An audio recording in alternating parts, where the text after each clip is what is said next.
Question for all my Floridians. If you're not from Florida, keep scrolling. If you are from Florida, I got a question for you. Did you know that the definition of insanity is to continue doing something expecting a different result? Apparently, as a state, we are insane because we keep doing the same thing over and over again and expecting a different result. Now, if you're unaware of the story that's been going on the past few days, apparently we have another governor who's involved with another scandal involving Medicare or Medicaid. So it has been alleged that Governor Desantis and his wife Casey Desantis have allegedly misused funds from a Medicaid settlement that the state received. Again, I'm going to give you the facts of the case. You can make your own conclusions. So the state reached a settlement with the Centene Corporation for $57 million of Medicaid overcharges. In addition to that settlement, this corporation voluntarily donated an additional $10.8 million to the Hope Foundation, which is a charity run by Casey Desantis.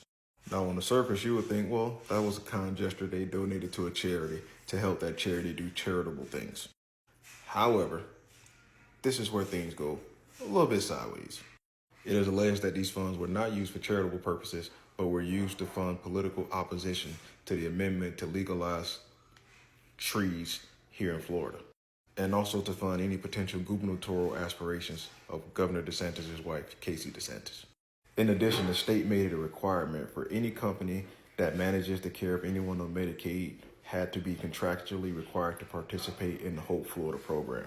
This will lead to the state improperly prioritizing companies that participated in this program above other companies that did not.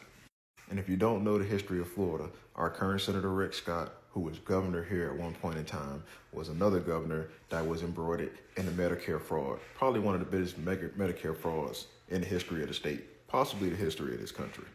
So again, I ask all my Floridians, are we not tired? Do we not want to get off the roller coaster of insanity?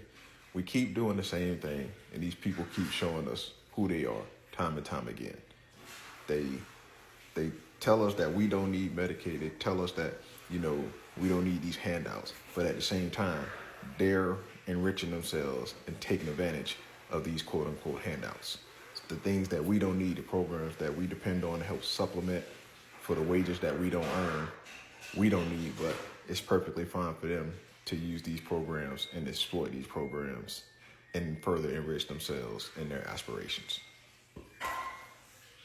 Again, just a thought. I'm tired of the insanity.